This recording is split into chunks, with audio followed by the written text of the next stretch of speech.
Hello friend, thumbnail से आपको लोगों तो पता चल गया होगा कि इसमें क्या पढ़ाया जाएगा। और जितने भी ज्योग्राफी और इकोलॉजी का पीवाईक्यू है यूपीएससी का, सारा क्वेश्चन क्विक रिवीजन के माध्यम से यहाँ पे पढ़ाया जाएगा। जितना जल्दी हो फास्ट रिवीजन हो सके, और इसीलिए मैं छोटा सा क्विक रिवीजन करके लाया हूँ ताकि जल्दी जल्दी और जितना फास्ट हो सके इसको पढ़कर ख़त्म किया जाए, रिवीजन किया जा सकता है। तो मैं इसको बिना देर किए हुए स्टार्ट करना चाहता हूँ। फर्स्ट क्वेश्चन है, यदि उष्णकटिबंधीय वर्षा वन काट दिया जाए तो उष्णकटिबंधीय पर्णपाती वन की तुलना में शीघ्र पुनर्योजित नहीं हो पाता, ऐसा इसलिए क्योंकि वर्षा वन मृदा में पोषकों का अभाव होता है। क्वेश्चन को बड़ा ध्यान से पढ़िएगा। वर्षा वन की मृदा में पोषकों का अभाव होता है। वर्षा वन में वृक्षों के प्रवक्ता की जीवन क्षमता दुर्लभ होती है। वर्षा वन की जातियां धीमी गति से बढ़ती है या विदेशी जातियां वर्षा वन की उर्वरक मृदा पर अतिक्रमण कर जाती हैं। इनमें से आंसर क्या होगा, आप लोग सोचकर बताएं।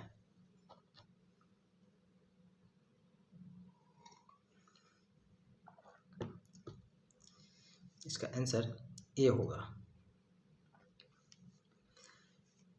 नेक्स्ट क्वेश्चन, इमारती लकड़ी है और देश है, इसको मिलाना है।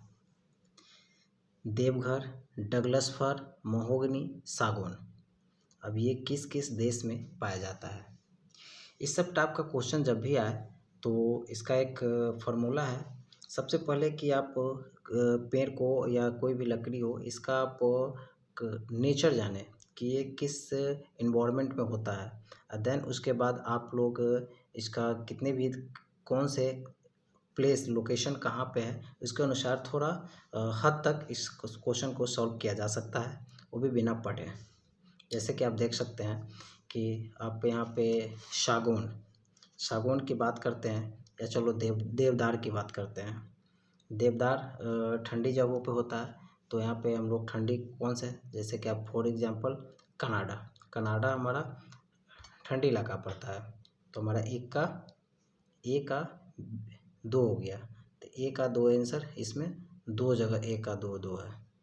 अब इसमें थोड़ा मिलाते हैं। डगलस फर, चलो डगलस फर को छोड़ देते हैं, सागौन को देखते हैं।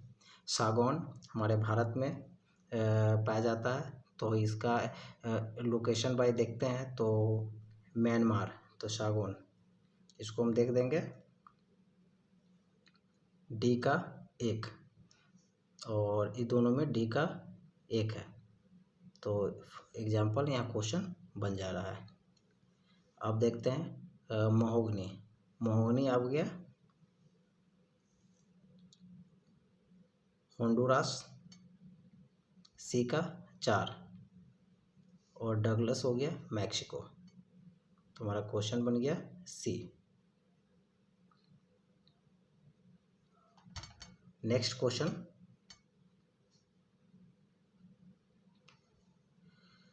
सुमिलित करना है। मानसूनी वन, विषुवतरेखीय वन, भूमध्य सागरीय वन, कोणधारी वन, और इसमें कौन कौन से कहाँ पाया जाता है। सेम क्वेश्चन है, आ गया। आप इसको फर्स्ट वाले क्वेश्चन से ही आप इसको मिला सकते हैं।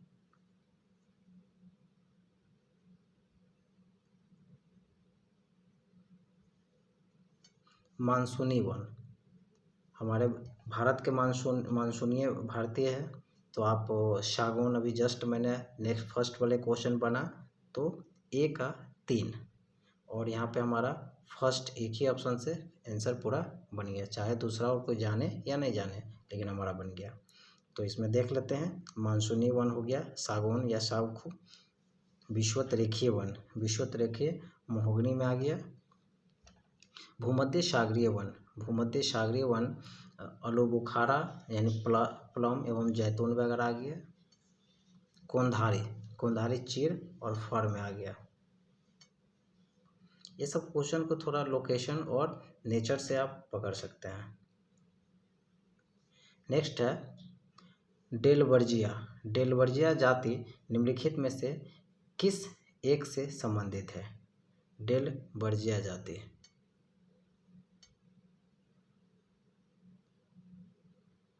डेलवर्जिया जाति शीशम से संबंधित है।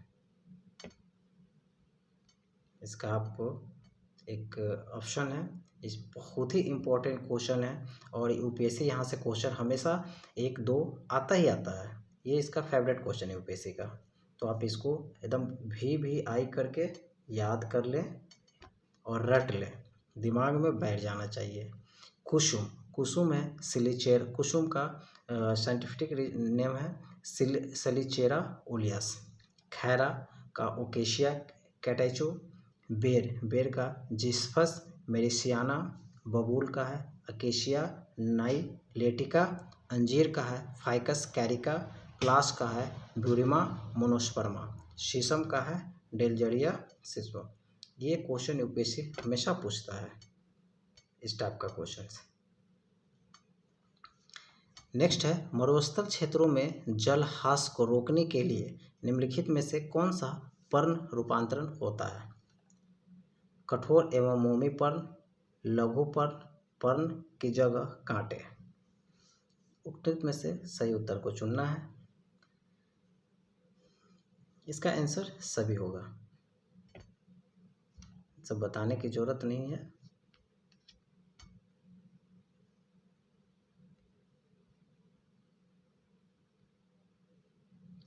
नेक्स्ट प्राकृतिक वनस्पति और क्षेत्र, फिर वही क्वेश्चन आ गया।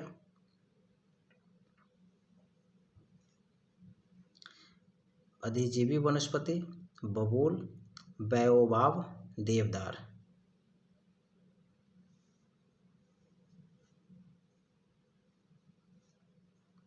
अधिजीवी वनस्पति भूमध्य रेखीय, 1 का 2 सब में है।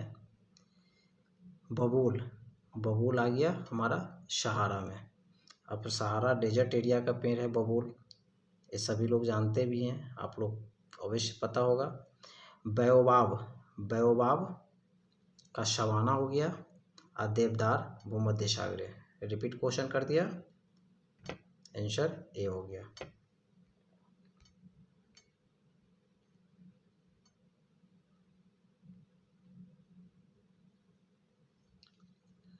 अलग अलग ऋतुओं में दिन समय और रात्रि समय के विस्तार में विभिन्नता किस कारण होती है?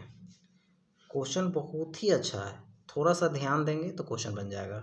क्वेश्चन को ध्यान से दें। अलग अलग ऋतुओं में, अलग अलग ऋतुओं में दिन समय रात्रि समय का विस्तार भिन्नता, विभिन्नता किस कारण से होती है? ऑप्शन है पृथ्वी का अपने अक्ष पर घूर्णन, पृथ्वी का सूर्य के चारों ओर दीर्घवृत्तीय रीति से परिक्रमण, स्थान की अक्षांशीय स्थिति, पृथ्वी का नत अक्ष पर परिक्रमण। इनमें से कौन से सही होंगे? 1, 2, 4, 1, 2, 3, 1 और 4।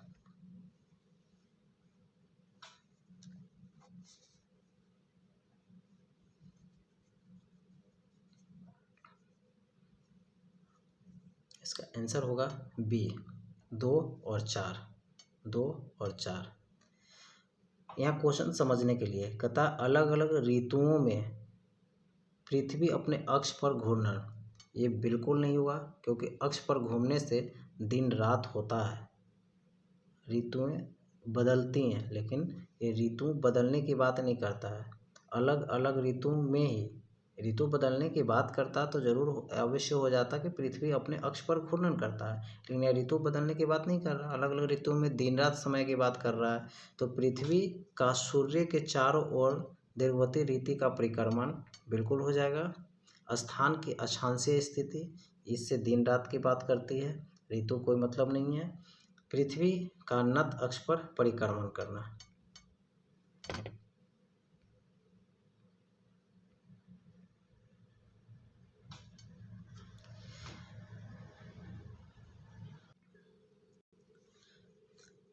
महाद्वीपों महाद्वीपों के अंतस्थों का वार्षिक ताप परिसर तटीय क्षेत्रों की अपेक्षा अधिक होता है।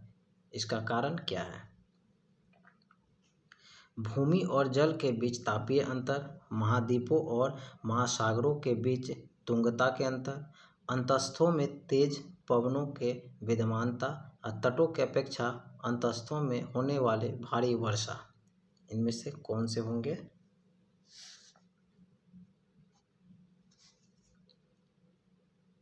केवल एक, भूमि और जल के बीच तापांतरीय अंतर, और कुछ नहीं हो पाएगा। मुख्य कारक जो किसी क्षेत्र के जलवायु को निर्धारित करता है। यहाँ पे ध्यान रखना है, मुख्य कारक जो किसी क्षेत्र के जलवायु को निर्धारित करता है। ऊंचाई, अक्षांशीय, वनस्पति का प्रकार, समुद्र के समीपता।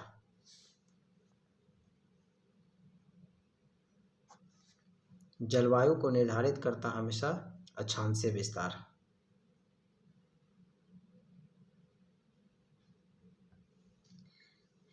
निम्नलिखित में से कौन सा पृथ्वी के अधिकतम प्रतिशत क्षेत्र पर फैला हुआ है? शुष्क प्रदेश, अर्ध शुष्क प्रदेश, उपाद्र, आर्द्र प्रदेश। ऑब्वियस है, शुष्क प्रदेश।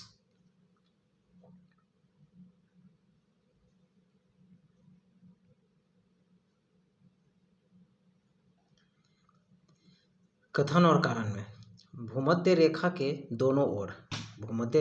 दोनों ओर 5 डिग्री से 8 डिग्री अक्षांश तक के क्षेत्र में वर्ष भर वर्षा होती है।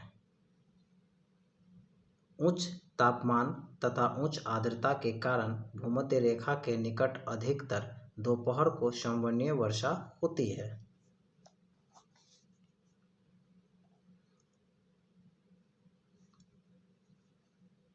आप लोग अगर देख रहे हैं तो इसका कमेंट करके उत्तर दे सकते हैं। ऑप्शन ए और आर दोनों सही है। आर ए का सही स्पष्टीकरण कर रहा है। इस टाइप के क्वेश्चन हमेशा यूपीएससी आता है, कथन कारण।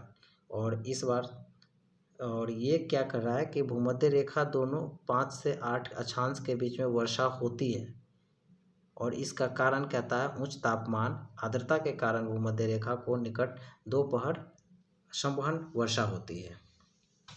इसका एक ट्रिक है बनाने का। जब भी इस तरह का क्वेश्चन आए तो ट्रू और जब भी क्वेश्चन फर्स्ट पढ़े तो ट्रू, फॉल्स, फिर ट्रू एंड फॉल्स, 2 चीज़ करें। हमारा फर्स्ट ट्रू है, बिल्कुल सही। सेकेंड ट्रू है, ये भी सही। तो हमारा आंसर 1 हो गया।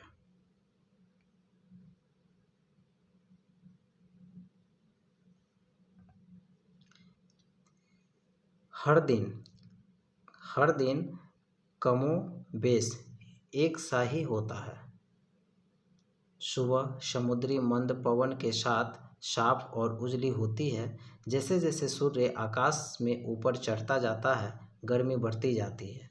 घने बादल बनने लगते हैं और फिर बादलों की गरज और बिजली की चमक के साथ वर्षा होने लगती है, लेकिन वर्षा शीघ्र ही समाप्त हो जाती है। उपयुक्त उदाहरण में निम्नलिखित क्षेत्रों में किसका वर्णन किया गया है?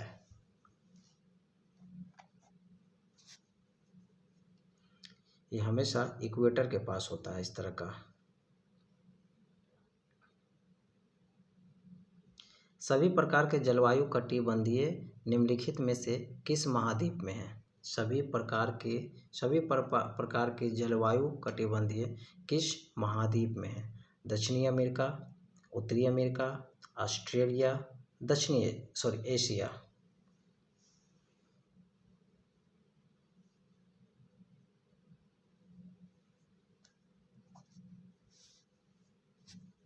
इसका आंसर डी होगा, एशिया।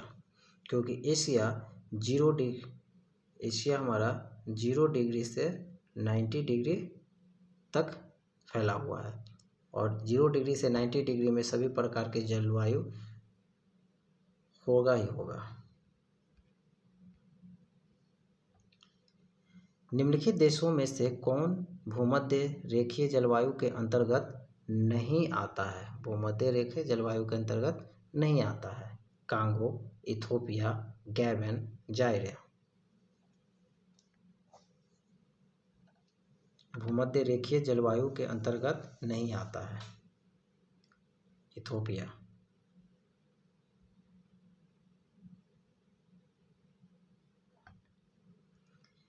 किसी एक भौगोलिक क्षेत्र की सुस्पष्ट विशेषताएं निम्नलिखित है। किसी एक भौगोलिक क्षेत्र की सुस्पष्ट विशेषताएं निम्नलिखित है। कोष्ण और शुष्क जलवायु, सुहावना और आर्द्र शीतकाल, सदाबहार ओक वृक्ष। क्वेश्चन ध्यान से सुनेंगे और बहुत ही अच्छा क्वेश्चन है।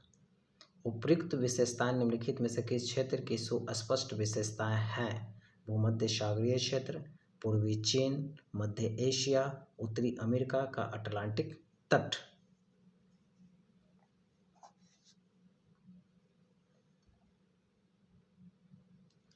इसमें होगा भूमध्य सागरीय। कहता कोष्ण और शुष्क जलवायु भी होगा, सुहावना और आर्द्र शीतकाल भी होगा, सदाबहार ओक वृक्ष भी होगा।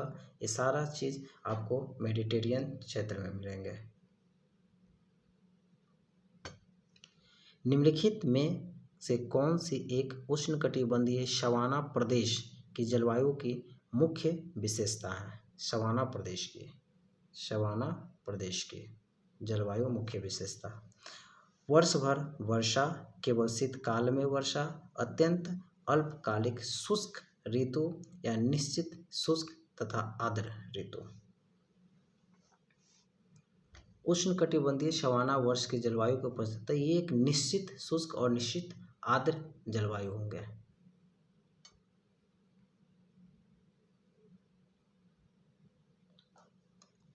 महाविस्फोटक सिद्धांत बिग बैंग थ्योरी किससे संबंधित है?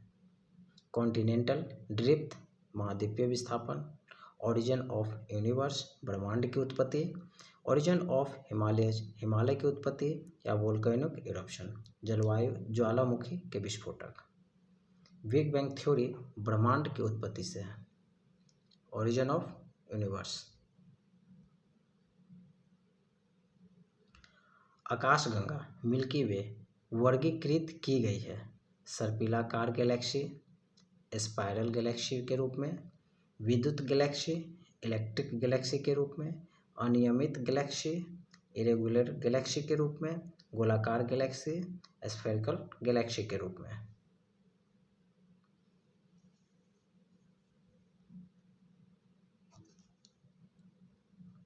सर्पिलाकार गैलेक्सी के रूप में। हमारी आकाशगंगा के केंद्र की परिक्रमा करने में सूर्य को समय लगता है। कितना समय लगता है?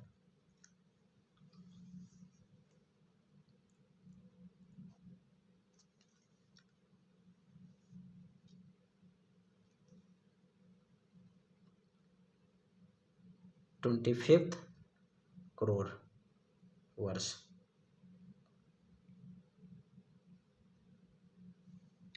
तारे का रंग सूचक है सूर्य से दूरी, उसकी ज्योति का, उसकी पृथ्वी से दूरी का, उसके ताप का।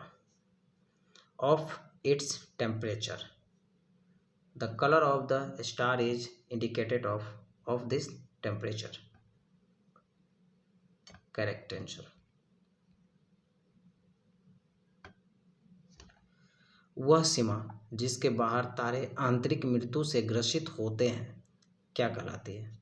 The limit beyond which star suffer from internal death is called. Chandrashekhar सीमा।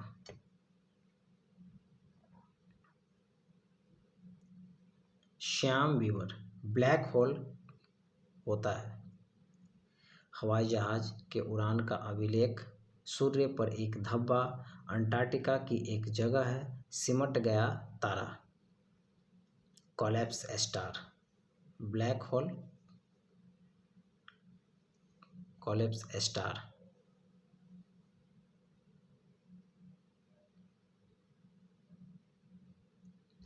कृष्ण क्षेत्र सिद्धांत को प्रतिपादित किया था। Black hole theory was propounded bye.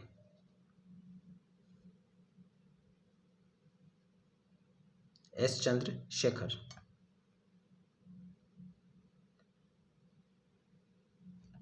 कथन और कारण। ब्लैक होल एक ऐसा खगोलीय अस्तित्व है जिसे दूरबीन से देखा नहीं जा सकता। जिसे दूरबीन से देखा नहीं जा सकता।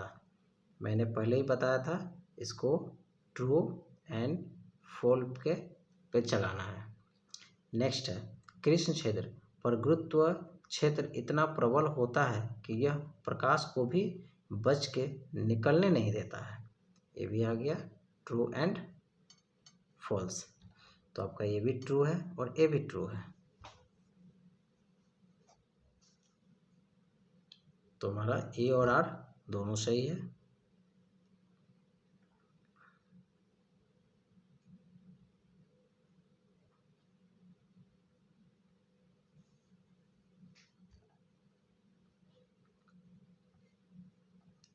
ब्लैक होल अंतरिक्ष में एक पिंड है जो किसी भी प्रकार के विकिरण को बाहर नहीं आने देता। इस गुण का कारण है इनका बहुत छोटा आकार, बहुत बड़ा आकार, बहुत उच्च घनत्व, बहुत अल्प घनत्व। बहुत उच्च घनत्व, वेरी हाई डेंसिटी। सुपरनोवा क्या है?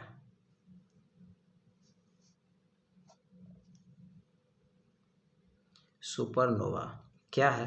एक मृतप्राय तारा है, और डाइंग स्टार सुपरनोवा। निम्नलिखित में कौन सी खगोलीय वस्तु नहीं है? Which of the following is not a astronomical object? Pulsar, brittle star, Krishna master, Quasar. वह खगोलीय में पल्सर है, भंगुर तारा है, क्वासर है। एक कृष्ण मास्टर क्या है? ऐसा कोई क्वेश्चन नहीं है कहीं भी कृष्ण मास्टर कोई खगोलीय।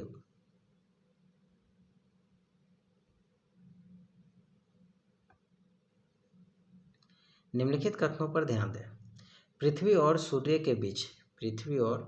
के बीच स्थित अंतरिक्ष यान में बैठे व्यक्ति को दिखाई पड़ेगा। अंतरिक्ष यान में बैठे व्यक्ति को दिखाई पड़ेगा। क्या दिखाई पड़ेगा? आकाश स्याह काला है। The sky is pitch black. तारे टिमटिमाते नहीं हैं। The star do not twinkle.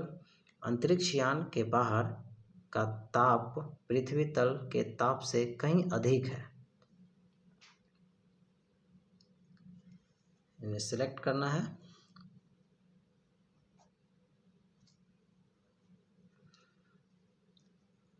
जब भी हम पृथ्वी के ऊपर जाते हैं, अगर हम लोग पृथ्वी से ऊपर देखते हैं तो कभी नीला वाइट या काला दिखता, नीला उजला दिखता है, तो इसका एटमॉस्फेयर के कारण दिखता है। लेकिन जब हम अंतरिक्ष में जाते हैं तो पूर्ण रूप से वहाँ हमारा काला दिखाई देता है, कुछ नहीं दिखता। और तारे टिमटिमाते नहीं हैं, बिल्कुल, क्योंकि हमारे ये टिमटिमाने का रीजन है धूल कण रिफ्लेक्शन के कारण हमारे आकाश भी उजला या नीला दिखता है, तारे टिमटिमाते हैं। लेकिन जब अंतरिक्ष में जाते हैं तो कोई रिफ्लेक्शन नहीं होता, इस कारण ये सब वहाँ प्रभाव देखने को नहीं मिलता है। तारों के मध्य दूरी ज्ञात करने की इकाई क्या है? स्टील मील, कॉस्मिक किलोमीटर, गैलेक्टिक इकाई, प्रकाश वर्ष।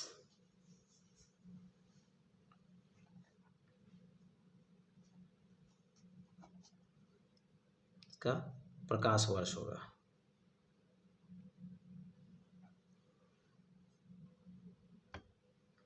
इसमें आप 2-3 चीज़ याद रखेंगे। एक होता है AU जिसको एस्ट्रोनॉमिकल यूनिट कहा जाता है। ये है 1.496 इंटू 10⁻11 मीटर। एक AU बराबर 1.496 इंटू 10⁻, मीटर।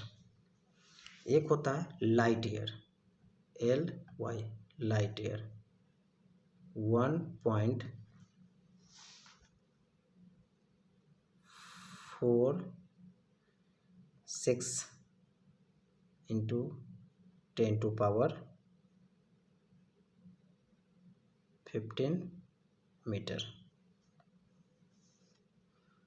एक होता है PC, parsec, PC parsec 3.086 into 10⁻16 metre. ये तीनों याद कर लीजिए, AU, light year, PC। Sorry, यहाँ पे आगे दिख रहा है, इसको चाहो तो आप स्क्रीनशॉट ले सकते हो। AU एस्ट्रोनॉमिकल यूनिट, ये कहता है define is the average distance between the centre of the earth and the centre of the sun. Unit useful solar system distance 1 AU 1 into 496 into 10⁻11 metre. Light year की बात करता हूँ तो defined as the distance light year table 1 year, a unit useful distance to nearby star 1 light year 9.46 into 10⁻15 metre, जो 63,235 AU के बराबर होता है 1 लाइट ईयर। पार्सेक PC, ये क्या करता है, हमारा पूरा सोलर यूनिवर्स को डिस्टेंस नापता है। इसमें हो जाता है 1 पार्सेक बराबर 3 इंटू 0.86 इंटू 10⁻16 मीटर, जो 206,265 AU होता है, और लाइट ईयर में 3.262 लाइट ईयर के रूप में आता है।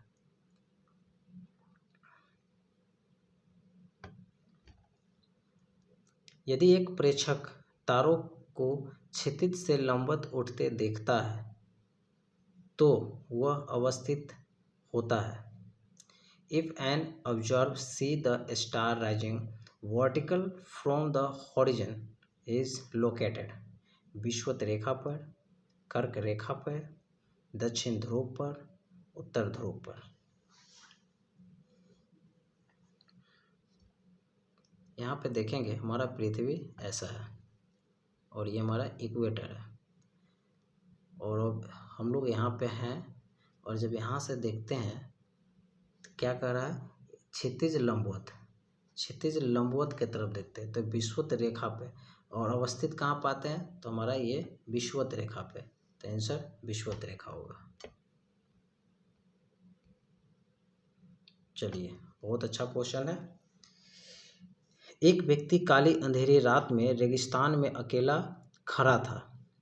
उसे अपने गांव जाना था, जो वहां से जहां खड़ा था वहां से पूर्व 5 किलोमीटर की दूरी पर था। पूर्व में, ये याद रखें, पूर्व में।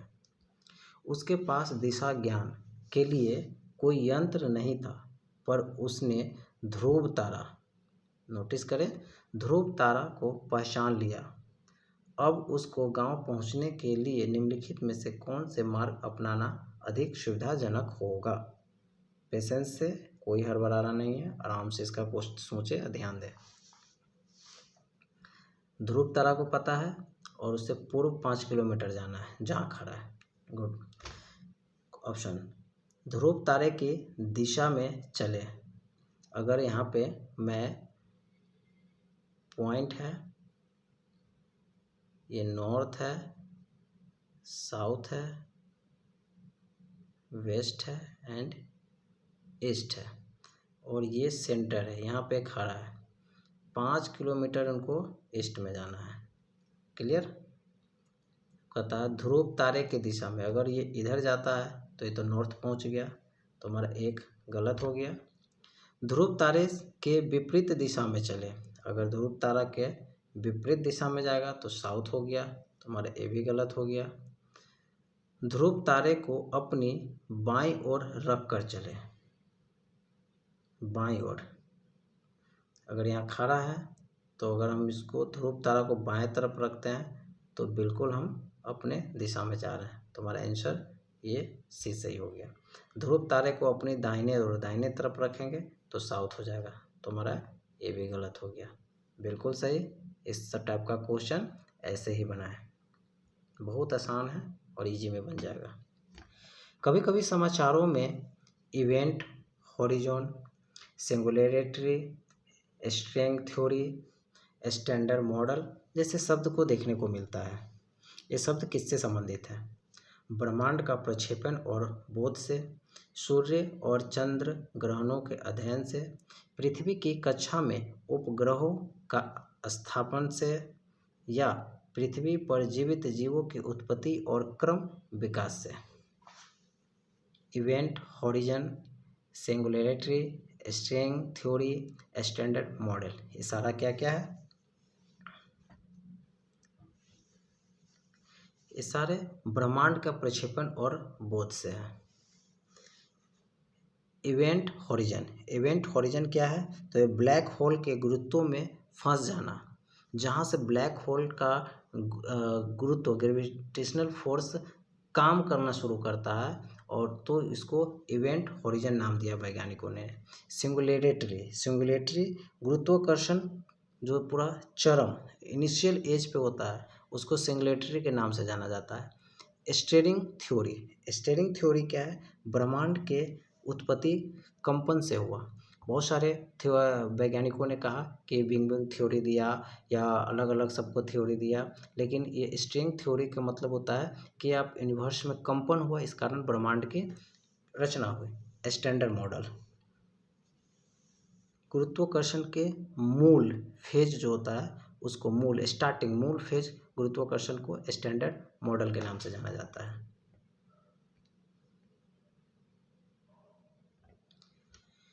यह किसने सर्वप्रथम प्रतिपादित किया कि सूर्य हमारे सौर मंडल का केंद्र है और पृथ्वी उसकी परिक्रमा करती है?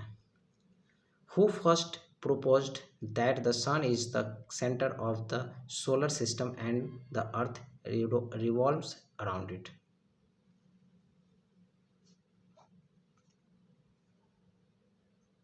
कोपरनिकस।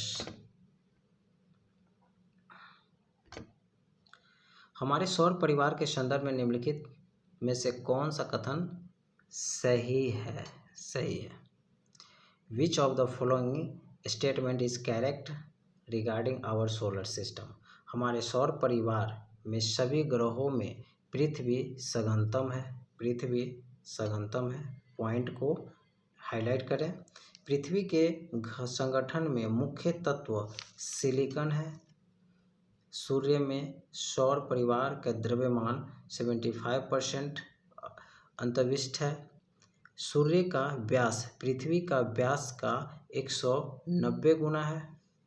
इसमें कौन सही होगा? इसमें सही क्या क्या होगा? स्टेटमेंट गलत काटते हैं, कौन सा सही कथन की बात करता है?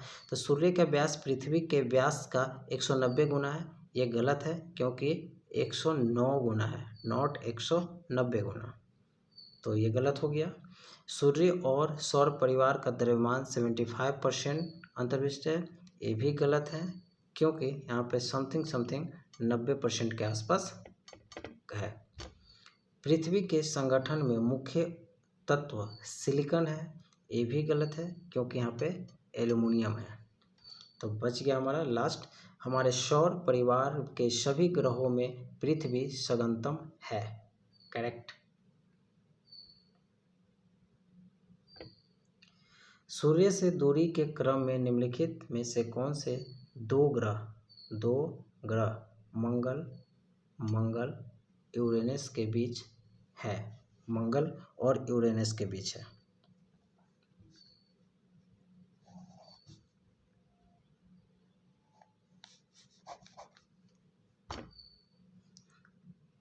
तो आप यहाँ पे लिख सकते हैं। इस सब क्वेश्चन को तुरंत में ले लिखना है। तो यहाँ पे सन, उसके बाद हो गया आपका सन के बाद क्या हो गया, मरकरी, फिर Venus, earth,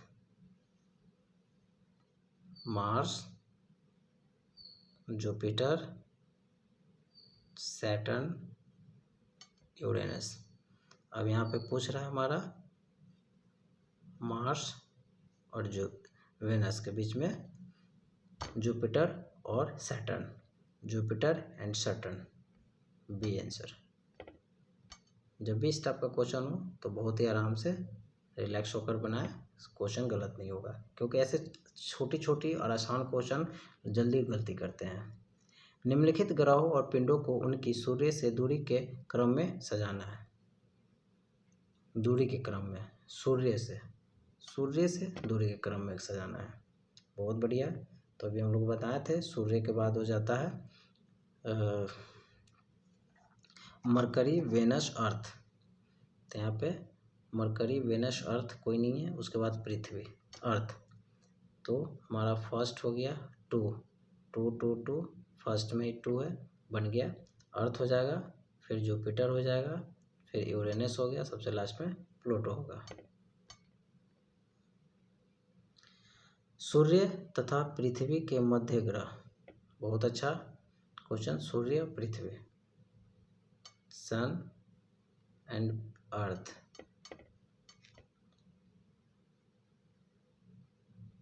Mercury and Venus, Mercury and Venus.